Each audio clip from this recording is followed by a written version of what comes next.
All right. Good evening, ladies and gentlemen. Welcome to our second interview of this evening. Again, I'm the Heartbreaker, the one that everybody knows on this podcast. I'm the whole effing show. Our guest this evening now is Sean Totanes. And again, joining us is, well, now he's actually changed into a sweatshirt and a hoodie. He must be cold, only because it has to be lonely to be a principal, especially with the name of Tap, who likes to play with a lot of ass.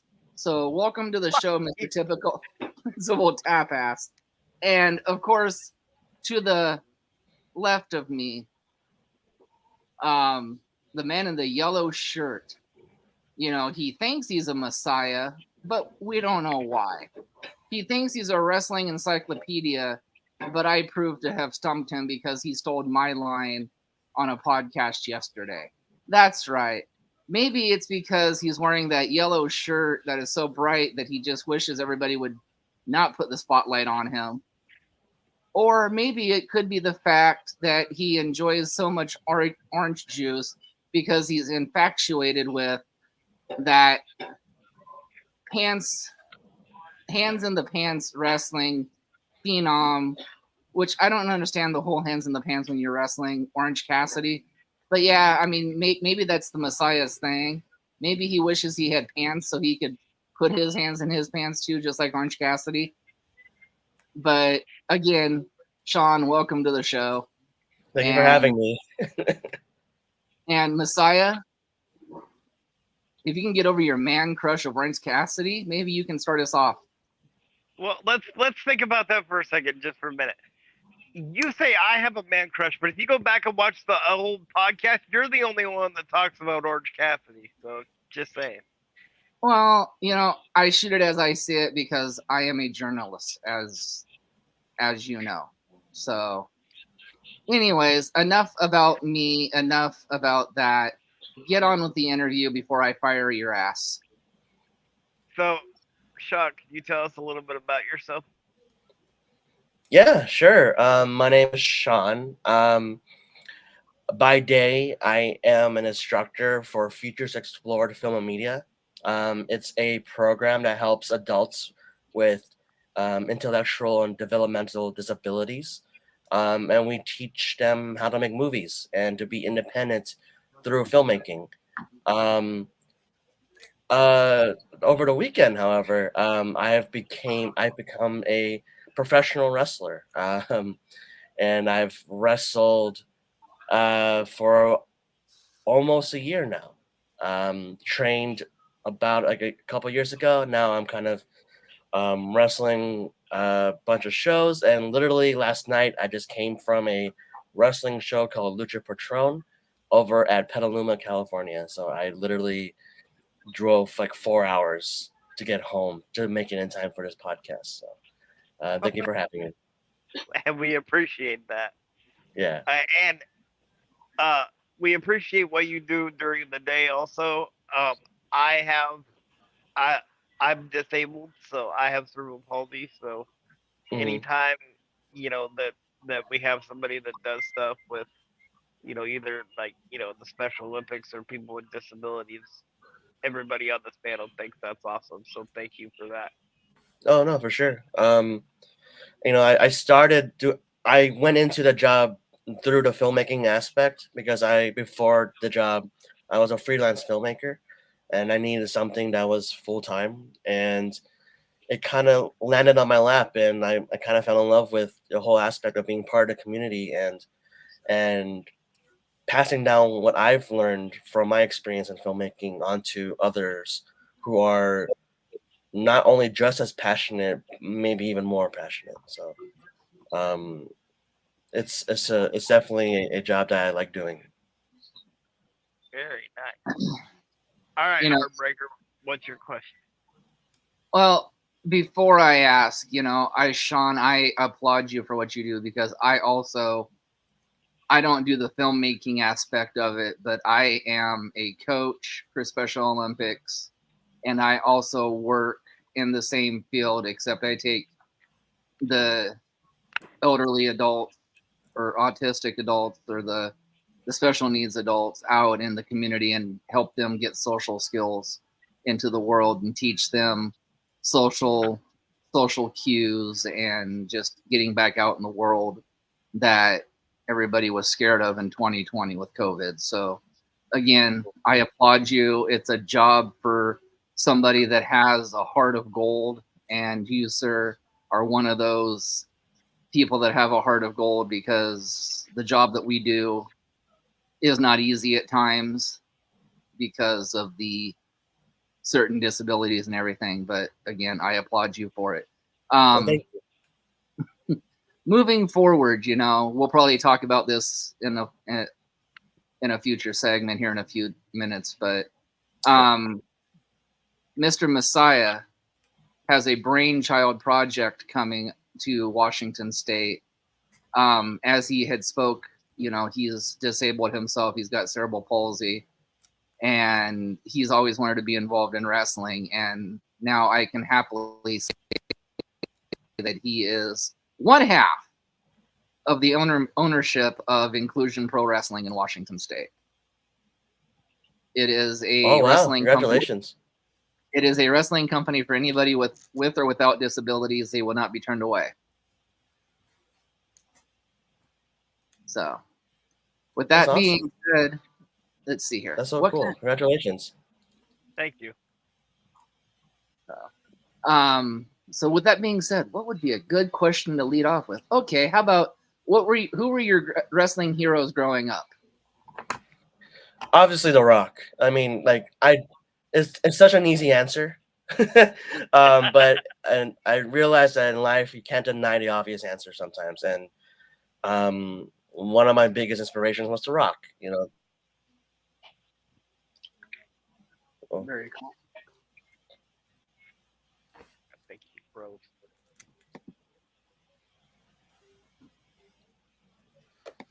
Oh, there he is. Are you back? Now you're back.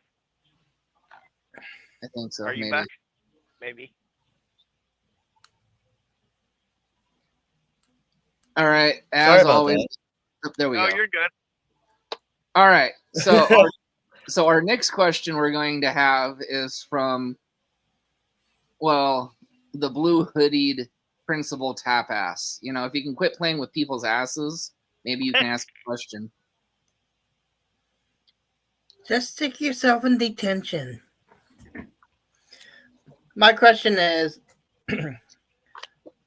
what is the best part of your filmmaking do you enjoy doing? It's definitely seeing the process finally happening. With filmmaking, there's a lot of preparation and a lot of discussion on how to approach a shot. And when the shot actually happens and it's magical, and either A, it worked, whatever you discuss actually happens and it works, or B, it didn't work, but we found another solution, and then it magically happens to work. That moment when you're seeing what you have created, from a script on front of the camera, it's always a great feeling. I always have that on the first day of shoots. And it makes me go back into the filmmaking mode, if you will. So it makes it very exciting. Very nice. So since the Heartbreaker brought it up, let me give you my kind of backstory of why we started Inclusion Pro Wrestling. This is why I brought up This is why I brought it up and not you, because I can do it without paint drying and you can't. Yeah. Steel, so. Yeah. Well. Gotta love the uplifting nature of this podcast, right? Yeah, totally. So 20 years ago, I went to a wrestling school in Kelso. Yeah. And I was told that I wouldn't be I wouldn't do anything in wrestling because I'm in a wheelchair, right? Because wrestling is a physical sport. Well, I'm the type of person that if you tell me I can't do something, that just makes me want to do it even more. God, don't I know that? I went back every time they had a training session, and said, "You're gonna have me do something, or because I'm not gonna stop." And so they made me a commentator and a booker, just I think to get me to shut up, so I, stop complaining. And that lasted for a couple of years, and then it folded. And then it took me about another 20 years of saving my Social Security money and friends and family's help. But I was able to buy a ring that Roddy Piper's been in. Oh, It nice. was the old like NWWA ring. So then it was like, okay, I have a ring. Now I need to put on a show, right? Because what's the purpose of having the ring if you're not going to put on the show? Totally. And I wanted to have a promotion like Heartbreaker said, that nobody got turned away, because I don't want anybody to have the same feeling that I had when I was told that you couldn't do it. You know what I mean? So our mission statement is, if you come into Inclusion Pro Wrestling, come give us a shot. If you get in there for 5 minutes before the show and try something in the ring, if it's not what you want to do, that's fine. But at least you live that dream for 5 minutes. Right? Right. That's how I kind of reason why I started wrestling too, because I had the same mentality. Like, let me try it, and if I don't like it, I don't like it. But I ended up falling in love with it. So I had the same mentality as you did, Messiah. Very cool. So, Messiah, before you ask your question, let me critique you. If you can cut your speech down to like 60 seconds, it would be much more appreciated, because it's so much harder to fill dead air if you keep talking. Wow. The I don't Heartbreaker know is a heel. what you had in that bowl. I don't know what you had that bowl of food in between interviews, but come on, man. A lot of haterade for sure. Apparently. I only speak the truth. I only see what I see. I mean, as my moniker says under my Heartbreaker name, Mr. Crippled Messiah, I'm better than you, and you know it. See, I was taking the high road, but don't make me pull it back down. Oh, what the hell?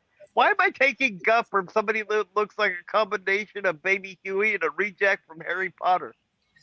Well, at least I make bald cool for our cancer surviving friend, See, I was going to say something about that until you said the cancer friend, because now if I say something negative, it makes me look like an ass. Exactly. That's why I cut you off at the pass. Because again, I'm better than you and you know it. Now ask your damn question or I'm going to mute you. So, what can you describe your your wrestling character? Yeah, totally. My name is Firebelly, Giga Herrera. So wrestling the past year, I've come to realize that my character is a bit of a hothead. No pun intended. So like, the guy thinks that he is the best, and he's going to go into a match gung ho without really knowing what to really do. He has a bit of a strong style edge to him, so he does hit hard as much as he can. But he gets frustrated real easily, unfortunately. So he loses a lot of matches because of that. Hopefully he gets smart enough that he needs to calm down. Otherwise, he's just going to end up losing every match he's in. Yeah, so my character's a bit of a hothead. He's like, his moveset's pretty similar to Samoa Joe's. And he's a bit of a loudmouth, like unfortunately AEW CM Punk, So so he gets in a lot of trouble both backstage and in the ring. So because he has a chip on his shoulder. He, even though he's only been doing it for a year, he feels like he's on borrowed time. So he needs to like be on top as fast as possible, and that's his character, and that's what Giga Herrera is all about. Very cool. Yeah, I like him. Thank you. Firebelly came from like when I teach my students about acting and directing. There is always a hesitation or a unwillingness to perform to their best. So I always tell them to have fire in the belly, which means to have courage and to be able to go forth and do your best, whatever it may be. If it's not perfect, it's okay, as long as you're authentic. So I kind of came up with a Firebelly from there, and then Herrera is my mom's maiden name, and then Giga is a nickname I gave myself in like online monikers over years. So that's my whole summation of how I became Firebelly Giga Herrera. That's a great way to do that. Thank you, thank you. I All actually right, like that. Breaker, what do you got? I actually like that. He'd be a perfect character for Inclusion Pro Wrestling. He really I would. was thinking the same thing. Another guy that could pick fun at the crippled Messiah is okay with me. I gotta get used to it, but I'll do my. I'll have Giga Herrera. I'll put in a good word for him to try to mess with Messiah. There you go. I mean, CM Punk fucked with ownership, so as long as you work with their, you've got to give the Messiah a hard time. It's not really that hard, It just comes easy. What are you smiling about, you yellow-bellied coward? Huh? That's right. Yes, you in the yellow shirt.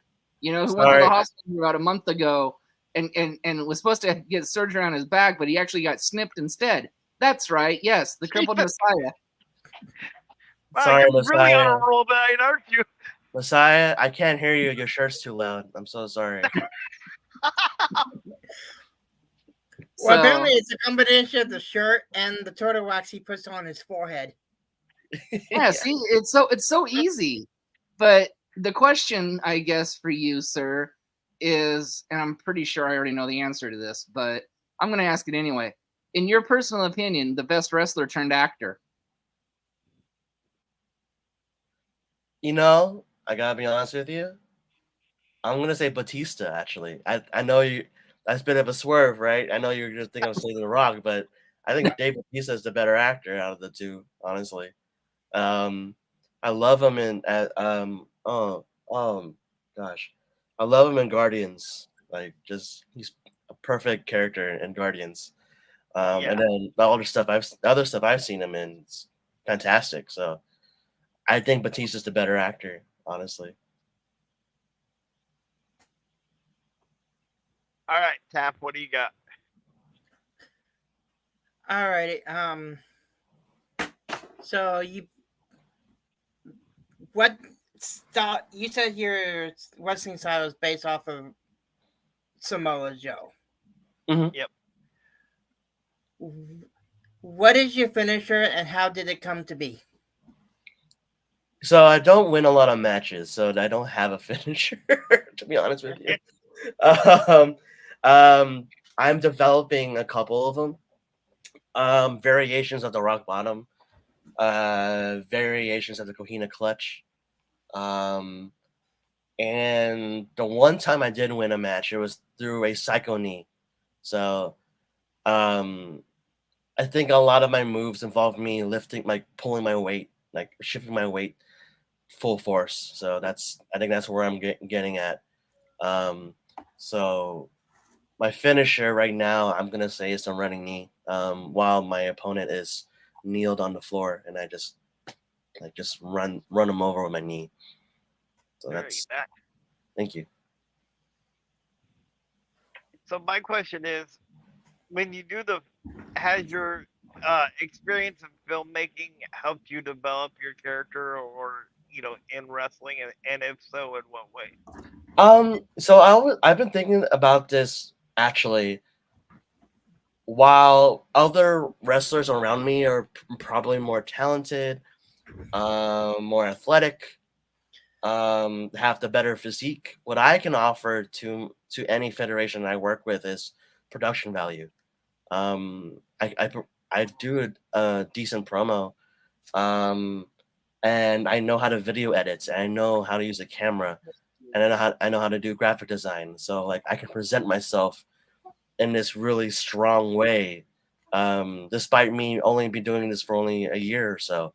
So it makes me look stronger than I really am, So the fact that I'm able to video edit and have great camera work under my belt actually makes me look stronger, and it impresses a lot of people locally at least. So Very, very interesting. All right, Heartbreaker, what do you got?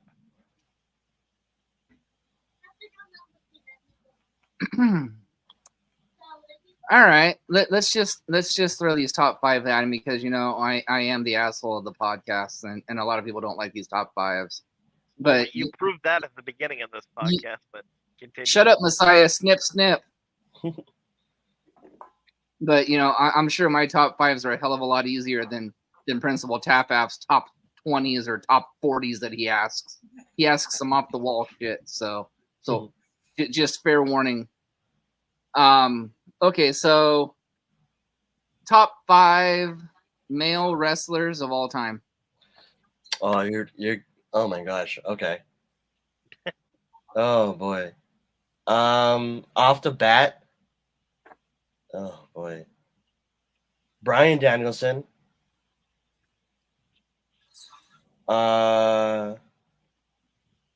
Samoa Joe.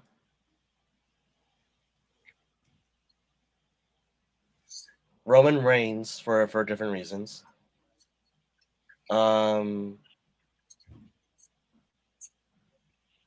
Oh gosh, this is hard. This is really hard. The Undertaker for different reasons, and I have to go with. I said 4 already, right? I need a 5th one. Oh my gosh, I'm trying to get like a really good mid carder in there. Oh my gosh.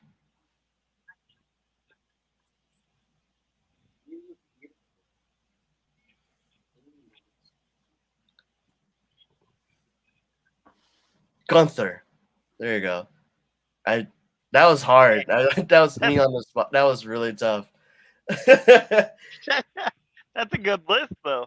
Yeah, I'm a big fan of top 5s too, and like I wanted like a list that would like be a good balance. If I can have those 5 in a show, that's gonna like knock it out of the park. So that was my mentality with that. So Absolutely. Okay. Yeah. All right, Tap. Take it easy on him. We don't want to like Steve to roll out of his ears after that last one. So. that was mental gymnastics on my end. Oh my gosh. What is your favorite cookie or snack? Reese's. Off the bat. Like for some reason they have this surge of like different variations of Reese's. Like not just like the candy, but like they have it in a cake form, they have it in a pretzel form, they have it in an animal cracker form, and I'm all for it. Like I've been buying all the variations so far, and so far they've been amazing. So Reese's, like any type of variation of Reese's, peanut butter, chocolate, I'm for that 100%.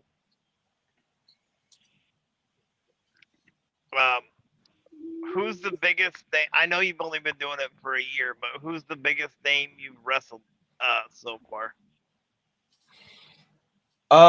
He's a NorCal legend. His name is Drake Frost.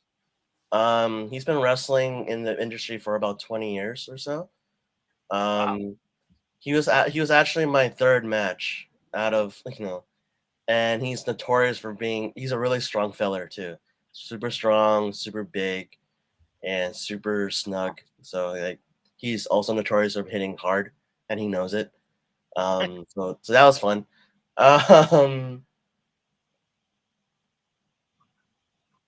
Yesterday, I wrestled Joey Gonzo, and he I'm not, with all due respect to him, I wrestled in a card with Kalisto, so that was really cool. So, wow. Yeah. So that was something really special, and I got to like say hi to him and shake his hand and stuff. So like, to be in the same space as him was an honor in its own right. But I haven't wrestled him. And then another like big name, Alex Ace. I've wrestled him. He's been in AEW before, so So yeah, I've wrestled a couple of people that's really noteworthy so far, but obviously because I've only been doing it for a year, I'm not there yet. And and I do have some dream matches in mind in my head, in the NorCal scene at least, that who I want to face and who I want to work with. Very nice, and I'm sure you'll get there too. Thank I you, have a good feeling about that. So thank you. My coach Mike Hayashi, he's been wrestling for 20 years as well, and so yeah, I just want to point out he's also a noteworthy person out here in the business. So got you. Well, All right. you know, you are right on one thing, Messiah. He will go far in the world of wrestling as long as he doesn't follow suit, all the CM Punk, and do pipe bombs. yeah, I've gotten in trouble already. So like I'm like, and that's a shoot, brother. So I'm learning from what CM Punk has done. So As long as you can be the bad guy and be a loved bad guy and not do what CM Punk does, yeah, you will go far in this world. yeah, exactly. But other than that, let's get on with the top 5 tag teams of all time. Oh my gosh. Okay. Poor guy's Yeah, gonna need yeah. a Cedric by the time he gets done with the Oh interview. my gosh. Like I with those top 5 stuff, I have to go online and like research. You know what I mean? Like off the bat, it's so hard for me. Like I'm gonna end up saying something I'm gonna regret. You know what I mean? But I'm okay. I'm trying to do it by instinct. New Day. Uh, the Hardy Boys. Um, Kane and the Undertaker, like the Brothers of Destruction. That was a sick tag team. The Black, yeah, the Blackpool Combat Club. Uh, Actually, I'm gonna pick a tag team that's local. The world's freshest tag team, Alpha Zoe and the other person's I'm drawing a blank, but they're really good, and I hope they make it really far too. The world's freshest tag team is so awesome, and like what's interesting is that they only wrestle in NorCal, but Alpha Zoe has been doing a lot of Bay Area stuff, and he's been growing, and I just love their style of wrestling. It's really good. Just think like the Street Profits by tenfold. You know what I mean? So like Oh, they're really good, and I hope they go far as well. Was that 5? that was. That's fine. Okay, good. Okay, good. All right, great. All right, Pat, top that. Oh God, you just told Pat to top something. In your opinion, who is the most overrated wrestler? Oh gosh.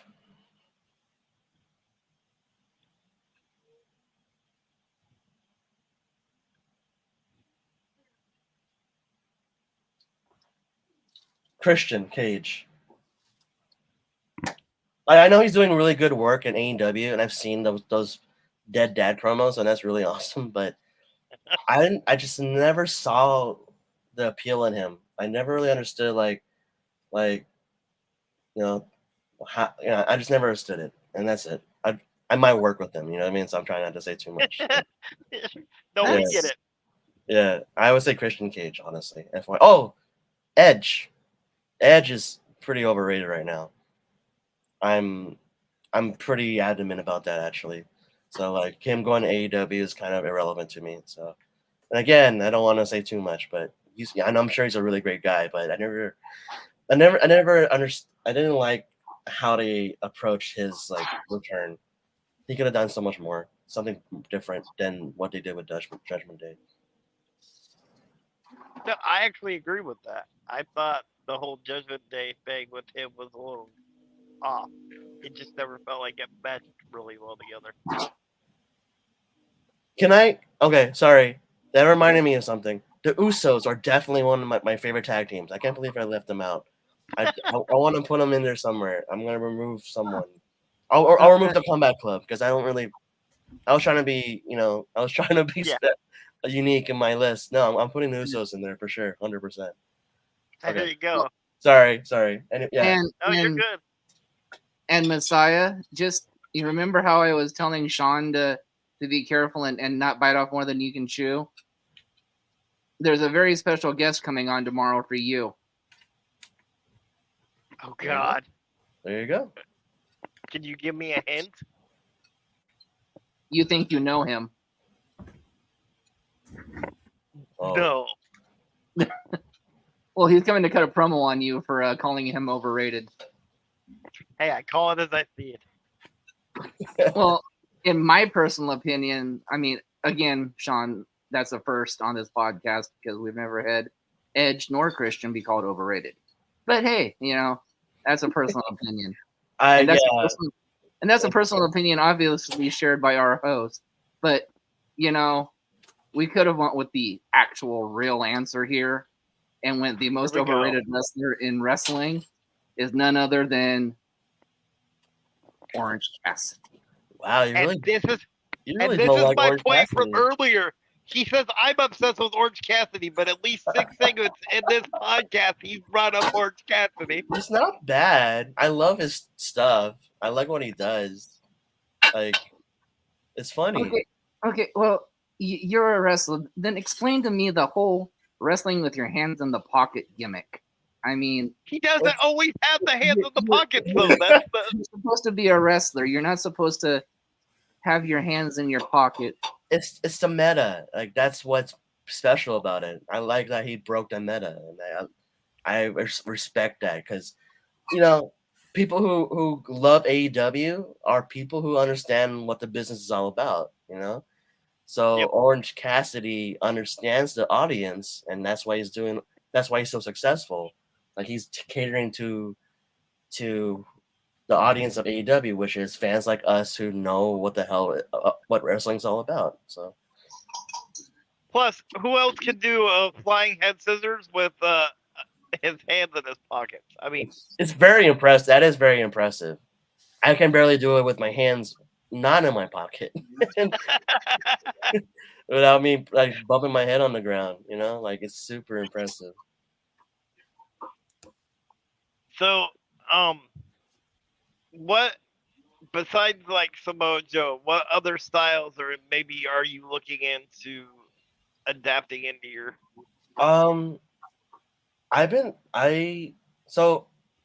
I train in 209 Dragon's Den, which is a camp in Lodi, California.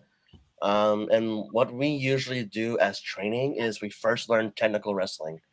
We learn how to chain, we learn how to do practical submissions, and ultimately learn actual wrestling moves to protect ourselves just in case when a show goes wrong, we have actual moves that we can protect ourselves with. With that said, I really wanted to add more technical wrestling into my regimen. And because my coach Hayashi is really good at technical wrestling, I think I'm in a good spot where I can learn more about that stuff. And also the owner of the Dragon's Den, Matt Freeman, former MMA and jiu-jitsu fighter, he teaches us like legit jiu-jitsu moves every now and then. So I've been picking that up and using that, and I'm wanting to utilize it more in my matches. So I want to add more, Timothy Thatcher type stuff, and also like Chad Gable stuff. Probably not as fast because I'm a bigger guy. So, but I would like to be able to implement that into my regimen. Wow, I'm a visual person, so as you were saying that, I was kind of picturing that in my head. With the Samoa Joe style, with everything you just described, that's gonna be one hell of a move array. I mean, if I could keep up, like I get blown up as it is, just doing the Samoa stuff. So, but hopefully I get a little healthier, get more fit, lose more weight, and be able to be more athletic to do all this stuff. Hopefully. Gotcha. All right, Heartbreaker. If you could stop fantasizing about Orange Cassidy, you want to ask a question? Well, again, I just call it as I see it because, I'm better than you. They're Messiah, and you should know it by now. But I like how Tap kind of like watches you guys argue. It's kind of fun. well, Tap knows better because he doesn't want the wrath of the Heartbreaker. I'm actually being nice to Tap right now. Like he's become like the middle child that's kind of like He's the one that just kind of hangs out in the background. Yeah. Tap knows better than to cross the Heartbreaker because when I'm on a roll with Messiah, normally I don't stop. So, with that being said, I want to piggyback off of Principal Tap's answer, and he wanted the most overrated. In your opinion, who's the most underrated wrestler today? Io Sky, 100%. She should be doing more.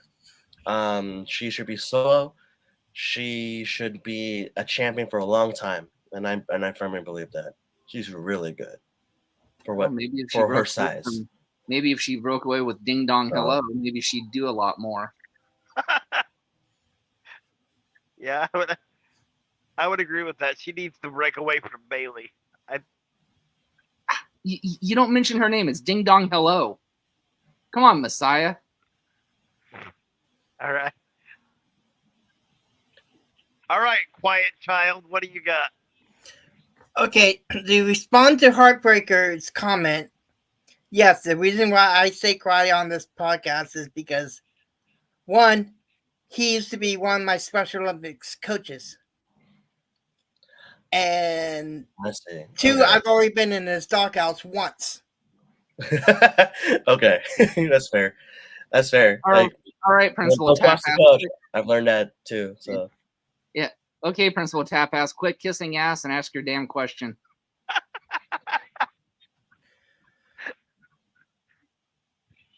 What is your favorite Kofi Kingston moment?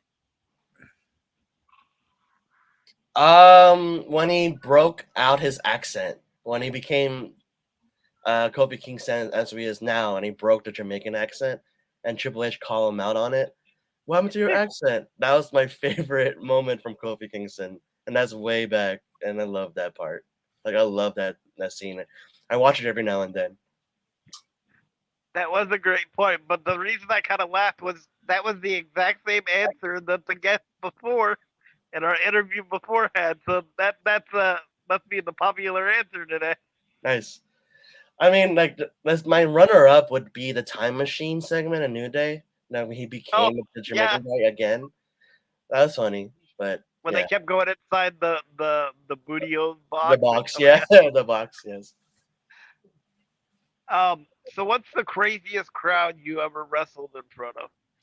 That's also an easy answer. Lucha Patron. I wrestled there in last March.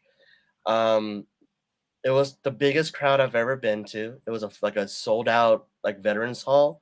So veterans halls are really big. I don't know if you have been to one before, but they're huge. Yeah.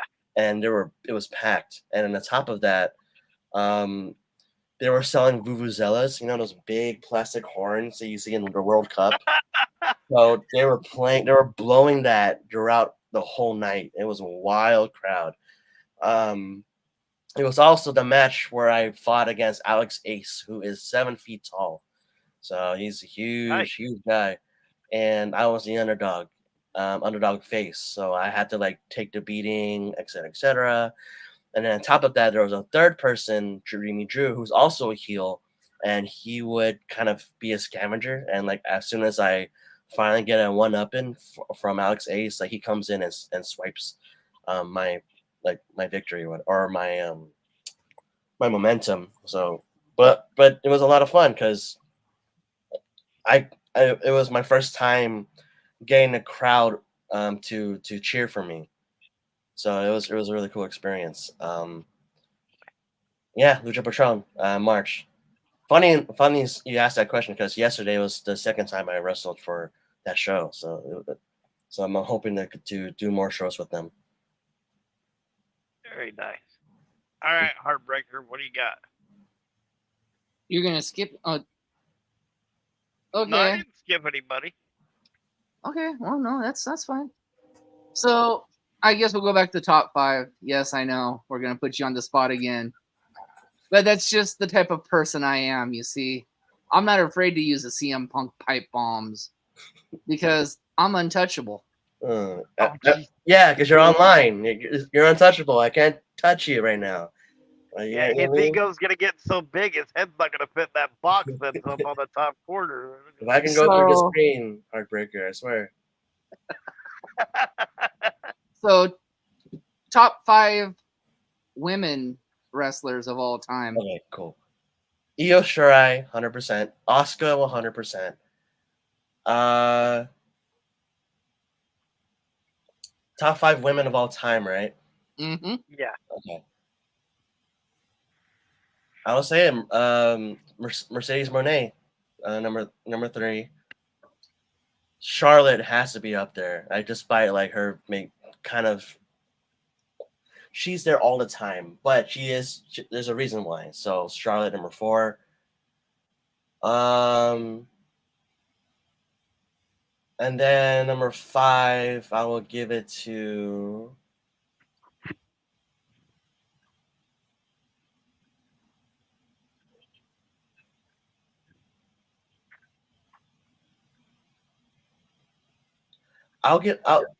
It's probably gonna change, but Tony Storm has been doing good stuff lately, so I'll go with Tony Storm, number 5. Very good list. Thank you. All right, Tab. What do you got? Alrighty. What's your best advice for an up and coming new promotion or manager? Me? Yep. Yeah. If I wanted to manage a show, or no, what's your best advice for an up and coming manager or a new promotion? Oh, since you guys are running a new show, right? Yeah. Marketing, advertise everywhere.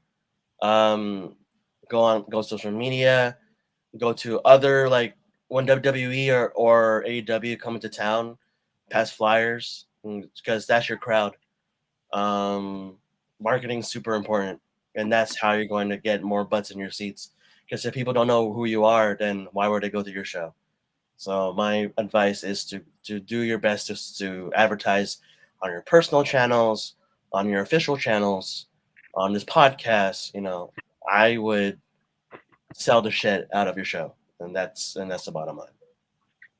Because no matter like you can have The Rock come to your show, but if no one knows about it, then no one's gonna show up. So that's my advice. That's great advice. Thank you. And it's funny you say go to AEW, because that's kind of what I'm kind of planning. Because the Heartbreaker and I on November 9th are going to AEW Dynamite in Portland. Oh, cool. Yeah, if you, I don't know if your show's ready, Messiah, but find a design friend and have him design a flyer for your upcoming show and say, hey, this is a show that involves people in the disabled community. Come through, and watch some amazing action. The worst they can say is no. So. Exactly, and we have flyers made, so I think we'll just take a bunch of them up there, and pass them out during the. Very cool. Yeah, I would do that for sure.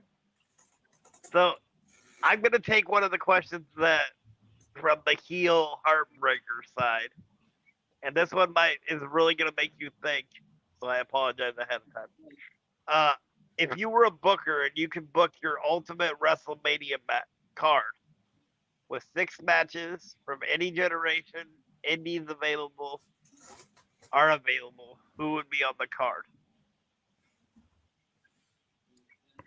Okay. All right. Let's play this. Okay, for sure. I would do the Bullet Club Prime, like Bullet Club in its prime. So it would be Finn Balor, Cody Rhodes, everyone that was in that Bullet Club during that time, versus the Bloodline. Oh, nice. That would be like one of the killer matches right there. And then Kenny Omega goes against Prime AJ Styles. No. He's running a Bullet Club. See, that's gonna be okay. This is where I'm. Kenny Omega for sure is in there. I kind of want to see him go against The Rock, see what happens there. So that's the 1-on-1 match right there. And then Bryan Danielson in his prime, so like probably WWE days, versus CM Punk in his WWE days, versus Samoa Joe in his Ring of Honor days, in a triple threat for the Intercontinental Championship. So that's 3 matches right there, right? How many more matches after? 3. Asuka versus Io Shirai. That's it. So that's a 60-minute Iron Man match between those two. They had a killer match a month ago. So that's 4. I would do the 4 horsewomen. Fight like Charlotte, Bayley, Becky Lynch, and Sasha Banks in their prime. Like all in their best. So the man, Becky Lynch, Charlotte Flair like two years ago. I would say Mercedes Moné, and then Bailey as heel Bailey. So that 4 horsewomen match.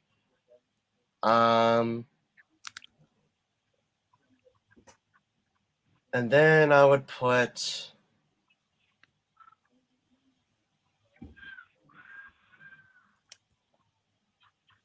the Usos, the Hardy Boys, the Dudley Boys, TLC. Wow. Yeah, so we're replacing Edge and Christian with the Usos. Wait. Oh, but they're fighting already. Oh, they're fighting the Bloodline. Damn. Shit, this is hard. I think you broke him there, Messiah. Good job. Oh, okay. I think so too. Okay, I'll remove the Usos. I'll put the New Day. There you go. New Day, Hardy Boys, Dudley Boys, TLC. There you go. Gotcha. And then The Undertaker versus Sting for a legacy match. Wow. Great card. Hey man, I've played my WWE 2K, every now and then. I've been playing those games, I've done that before. All right, Heartbreaker, what you got? Well, it's not going to be a question. I'm going to take a page out of our guest's book. I'm going to take a page out of his book. I want to talk a little bit about Inclusion Pro Wrestling. That's right, Messiah. You should have taken this opportunity when he told you to take it. So now, because again, I'm the Heartbreaker and I can. There goes that ego again. I'm going to take a page out of Sean's book. Ladies and gentlemen, please join us at the Rain Church in Kelso, Washington on November 25th. That's right. And by the way, AEW is on November 8th, not 9th. Get your facts right. Said that. You said the 9th. Go back and look. Anyways, November 25th, Rain Church, 7 p.m. Doors open at 6. Our very first match, and within the very first 30 minutes of the show, we're going to crown our first ever champion. And no, it's not a world champion. No, it's not a heavyweight champion. It is a Cowlitz County champion. And what's so special about this Cowlitz County title? Well, it may happen to have an option C attached to it. What is option C? Well, that's awesome. Option C is if you defend the belt successfully 5 times, you can cash in the Cowlitz County title for any title on Inclusion Pro Wrestling. That's right. If you want to be a tag team champion, you find yourself a tag team partner, you can cash in that title and get a tag team championship. That's right. If you're a female and you're holding that title and you want the women's title, you can go after the women's title. Hell, you can even go after the heavyweight title if you so choose. That championship is going to be a game changer in our promotion. And that is going to be donned in the very first match, a Northwest and West Coast staple, a Royal Rumble. Oh. I think it's going to be at least well, they're advertising it as a 15. I think there's going to be as many as 20 people in that Royal Rumble. So in the first 30 minutes, that's right. You're going to get a Royal Rumble, actual Royal Rumble style, to where you actually have 30-second intervals or 45-second intervals. And the last person in the ring is the inaugural Cowlitz County champion. That's right. The winner of the Battle Royal gets the championship. That sounds awesome. I want in. Get me in. Giga Herrera one's in. Hold on, let me get him. Our second. Oh, go ahead. Giga Herrera wants in this Battle Royal. I'm in there. All right. Our second match is another one of our brain children. That's right. We're doing a showcase match for up-and-coming wrestlers, Mr. Sean, to come in and showcase their talents. And yes, that division will have its very own title too. It's going to be the showcase title. So you think you're the top dog and the best in our showcase? Come earn the title. And you're the top dog and showcase champion until you're dethroned. That's right. We've got a partnering promotion that's going to put on a second championship match. That's right. There's going to be two titles defended, or well, one title earned and one title defended on our show. And that is called the CSW. Didn't say it this time. CPW. Oh, I did it again. CPW family title. Sorry, I've got another promotion on my mind. They've got a match this next weekend. It'll face confused son Tomcat Jones against good son Andrew Michelson. Should be a great match. Later on down the card, we've got Aridonis and CJ Edwards. And our main event for the evening, ladies and gentlemen, two of the baddest people and probably most phenomenal wrestlers in Washington State, Mr. Christopher Ryzik and Miss Sunny Days, will be our main event of the evening. So, as I said, first 30 minutes of the show, we're going to crown our very first champion. End of the show, we may have a few surprises in store. Again, doors open at 6 p.m., bell times at 7. We'll sell you the whole damn seat, but we promise you're only going to need the edge. $25 for floor seats, $20 general admission. And the caveat on this whole thing, if you guys buy a ticket now, I promise you're going to see the Messiah get hit with a kendo stick. That is true.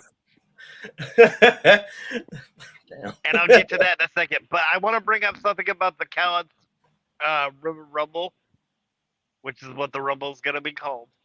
We have a special belt keeper for that Royal Rumble that will be presenting the championship.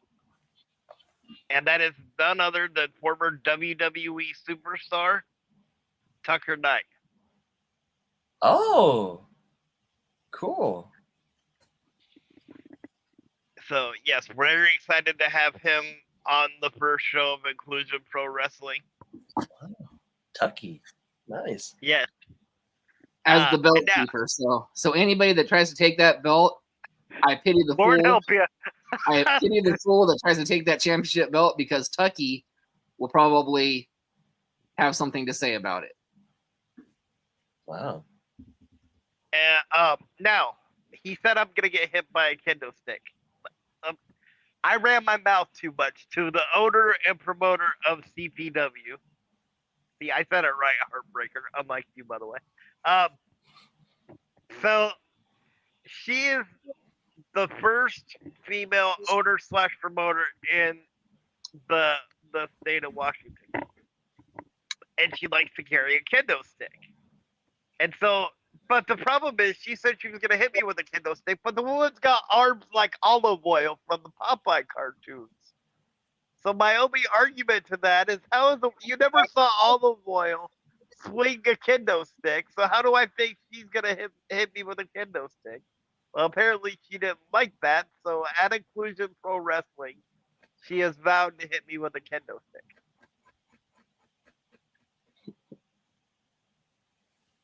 So I think Heartbreaker ran away. I think so. You finally No, cracked I'm it. here. Oh. I'm here. Oh, okay. I think Don't he's forget, getting a the bite to eat. Messiah also forgot to mention that not just one Yvonne, but two Yvonnes are going to hit him Yes. with two different kindos, and Miss Sunny Days is going to get him with her nunchucks. Yeah, I don't know how to keep my mouth shut. Well, that's awesome. I that sounds like an amazing card, guys. I want in. Let me see. I want to see if I can get in this, man.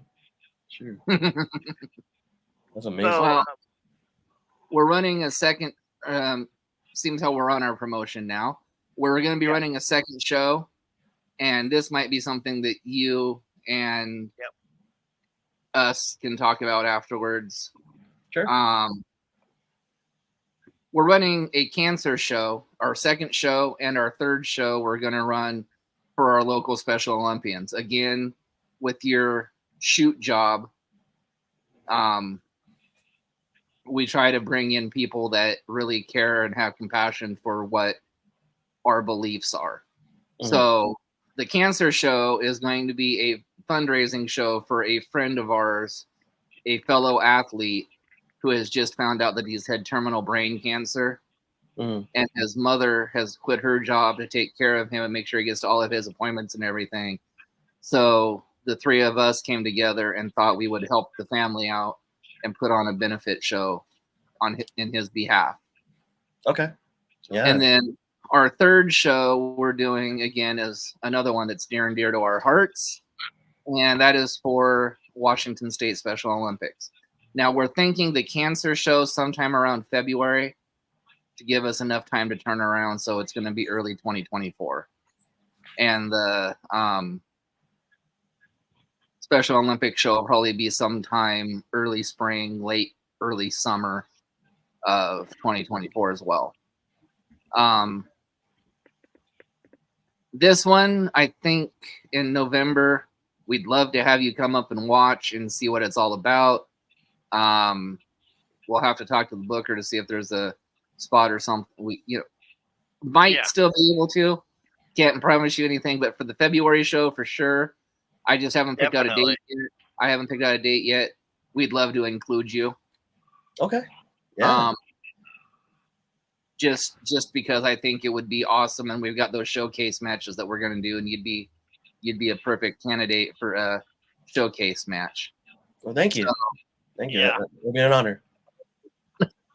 So with that being said, we're running a little low on time. So Principal Tapass, why don't you ask one more question? And Messiah, I don't know what the hell you're grinning up there for. You've been talking like paint drying all damn night. I mean, you don't have an announcer voice, and you want to be our commentator? Ladies and gentlemen, there's a body slam in the ring. By God, there's a body slam, and I'm so sorry for our fans that are going to have to listen to commentary because you're going to sound just like this. All right, my final question is... Motivation does wonderful things. Messiah, go to detention. No. My final question is, where can we find you on social media, and when's your next match? Oh, okay, cool. My social is at Giga Herrera on Instagram, at GIGAHERRERA. My next match is going to be, I will be wrestling this Saturday at Lodi Beer Works in a zombie walk.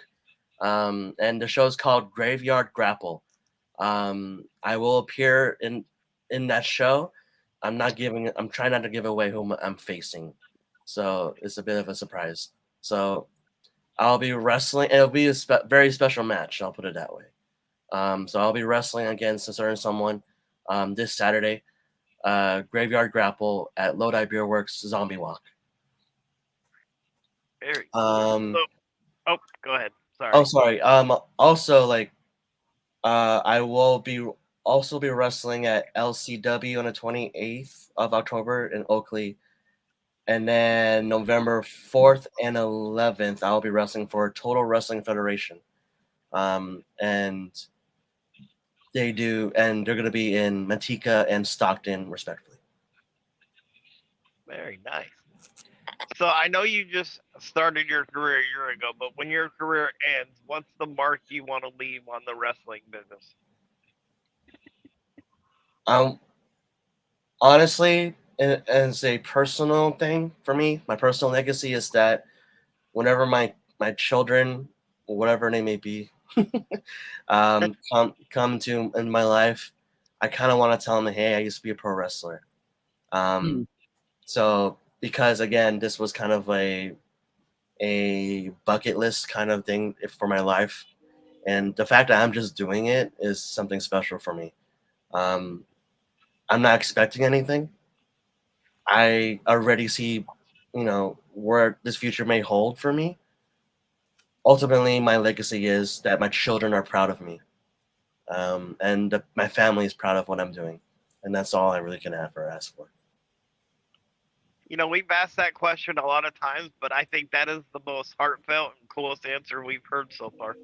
Thank you. I really do believe it, because I I never thought of myself going into the WWE or AEW, whatever. I'm in it for the fun, I'm in it until I cannot do it anymore. Okay, I have to say this as one of the owners of Inclusion. He's right. Might not work out for this November one, but we will have you on an Inclusion show. You fit perfectly with what we're looking for. And thank you. I look forward to your guys' talk. I look forward to the booking. And again, stealing the owner's thunder of already inviting him to the promotion, you got to throw in your 2 cents. Of course. I'm the Messiah. I at least have to give some kind of a speech on everything. Yeah, well. Yeah, but you're not supposed to be speaking in detention, Messiah. But I got no paperwork that says I'm in detention. Ooh, now you two are going at it. Good. I like this. My job is done. The new feud. It's a new feud coming. My job is done. Feud by a mop head that looks like he got his hair from Raggedy Andy. Better than my hair. Show us I have good, gorgeous hair. Better than my hair. That's that. Anyways, Messiah, you want to plug the sponsors one last time in case they may be watching. You never know who's watching. Yes, we'd like to thank Kevin Watson at American Family Insurance,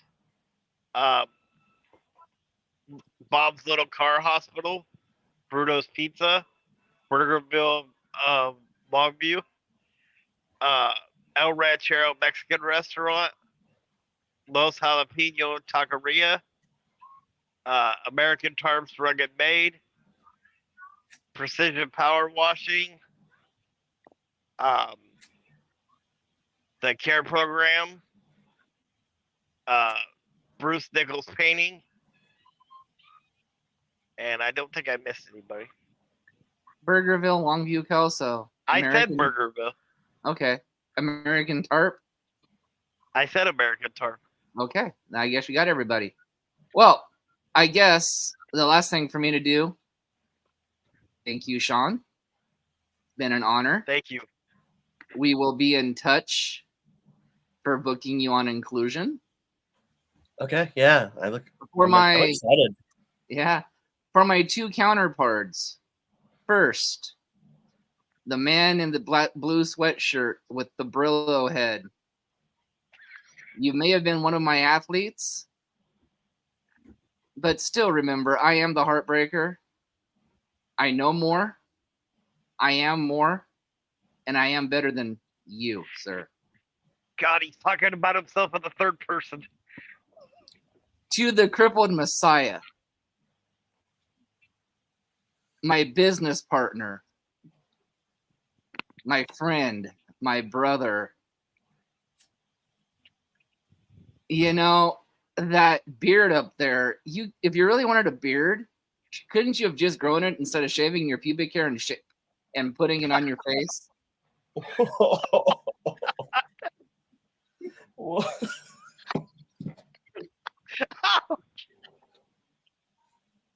Yes, no, ladies and gentlemen, Remember, like down to, I I thought we were MJF down you. to the end of the show. wow. I MJF'd you. Yes, that's right. But no, seriously. I thought you were gonna get rid of it and go bald because it's cool, you know. But I mean, I guess if your face has got to stay nice and shaven, I mean, at least the pubic hair looks good.